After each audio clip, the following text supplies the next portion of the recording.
A.J. Brown is leaving the Philadelphia Eagles, and the football world is doing what it always does, writing Philadelphia off.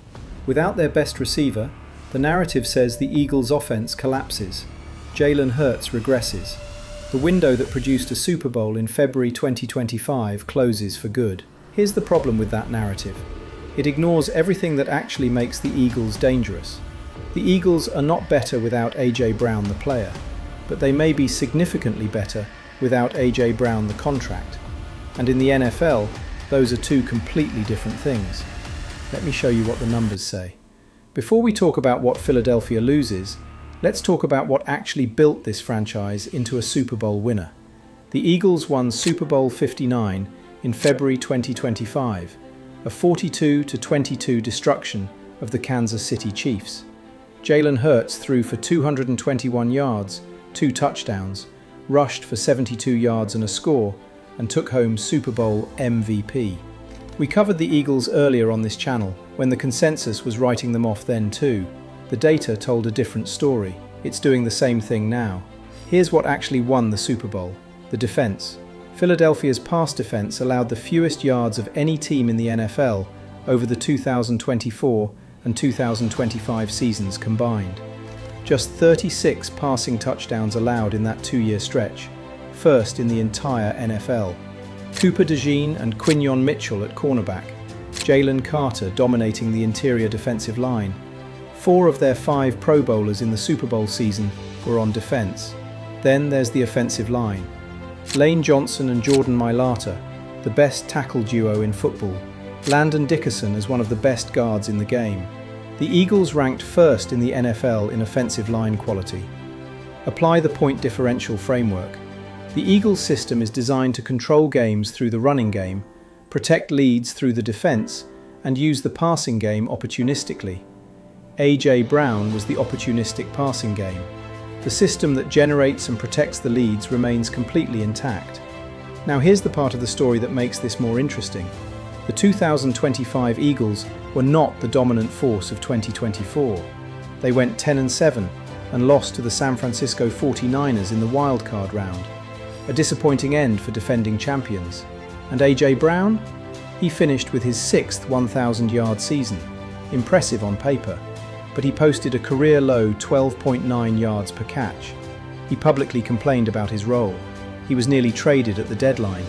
He created significant locker room noise on a team that had every reason to be cohesive. Apply the surplus value principle. Brown's contract carries a $23.39 million cap hit in 2026. For a receiver producing at a career-low efficiency level while generating internal disruption, that's a negative surplus value situation. The cost exceeded the production value. The 2025 Eagles were a team weighed down by a contract and a dynamic that wasn't working. Removing that weight might be exactly what this roster needs. When Brown's trade completes, the Eagles save $16.4 million in cap space in 2026, with the remaining dead cap charge spread into 2027. That's $16.4 million of additional roster flexibility for a franchise that was already one of the most efficiently constructed rosters in the NFL. They've already used that flexibility intelligently. Hollywood Brown signed, Dontavian Wicks added, Makai Lemon drafted in the first round, a Biletnikoff Award winner from USC with an elite route running profile. Eli Stowers traded for, a freakish athlete who plays primarily from the slot and creates mismatches against linebackers and safeties. The target hierarchy is being rebuilt with youth, cost control and versatility, rather than one expensive and increasingly difficult veteran. The Eagles aren't weaker without Brown. They're structurally sounder and significantly younger at the wide receiver position. Let's apply the target hierarchy framework to what the Eagles' offense actually looks like in 2026. Devontae Smith becomes the nominal WR1. In 2025, he caught 77 passes for 1,008 yards. Reliable, technically precise, and in the prime of his career. Makai Lemon is the most analytically interesting piece. A first-round investment in a slot receiver with a complete route tree tells you exactly what the coaching staff intend to do with him. Watch his preseason alignment and route running rate in preseason week 2. If he's running routes on 85% or more of passing plays from the slot, the hierarchy position is confirmed. Dallas Goedert at tight end. 60 catches, 591 yards, 11 touchdowns, 11. That's a first-read red zone weapon, whose role only grows without Brown drawing defensive attention away from the middle of the field. And Saquon Barkley, the best running back in football. His presence in the flat and on checkdown routes creates a guaranteed production floor, regardless of what happens outside. This hierarchy is younger, cheaper, and more versatile than the one built around Brown. Less explosive, but more sustainable. Now the fantasy context, because if the analytical argument holds, the fantasy implications are significant. Jalen Hurts is currently being drafted around quarterback 5. The Brown departure narrative is suppressing his price. Here's the honest assessment. Hurts' floor, built on rushing yards, rushing touchdowns, and the tush push, doesn't change without Brown. He rushed for 421 yards and 8 touchdowns in 2025, despite a conservative game script. In an offense with more pressure on the running game, that floor may actually rise. His ceiling, the explosive 35-point games, becomes rarer without Brown creating big plays downfield. That's the honest caveat. But at quarterback 5, the market is pricing the ceiling risk. The floor is almost entirely unaffected. Devontae Smith at wide receiver 15 to 18 is approximately fair given the hierarchy uncertainty. Monitor pre-season. Makai is the most interesting value on the roster. A first-round receiver in a pass-heavy system with a clear target vacancy is a late-round pick with significant upside. Pre-season Week 2 deployment is the key signal.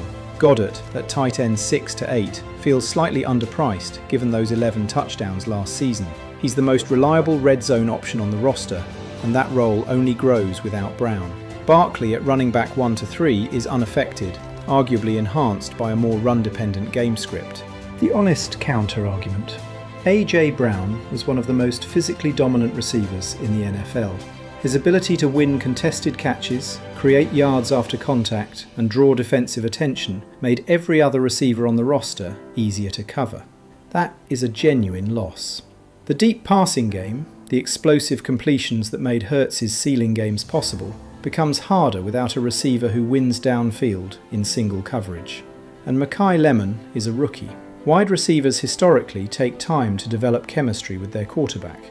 If his first season is developmental rather than immediate impact, the target vacancy may not be fully filled until 2027. These are real concerns. The data doesn't dismiss them. What the data says is that the foundation, the defense, the offensive line, the rushing game, the cap flexibility, is stronger than any single player. The Eagles built their success on structural advantages, not individual talent. A.J. Brown was a spectacular piece of that structure. He was never the structure itself. The Philadelphia Eagles are 59 and 26 over the last 5 years. Second best win percentage in the NFL, behind only the Buffalo Bills. 2 Super Bowl appearances, 1 championship. That record was built on the best offensive line in football, the most suffocating pass defense in the league over 2 seasons, and a dual-threat quarterback whose floor is guaranteed, regardless of who lines up outside him. A.J. Brown is leaving. The narrative says the window closes. The data says the foundation is intact. Are the Eagles better without Brown? No. They lose an elite player and a proven commodity. Are they worse than the market thinks? The numbers say significantly less so. The Eagles are not worse without A.J. Brown. They're different. And different might be exactly what this roster needs. Subscribe if you want to keep seeing the NFL through this lens. And for the deeper analysis every Wednesday, the newsletter link is in the description. See you next Wednesday.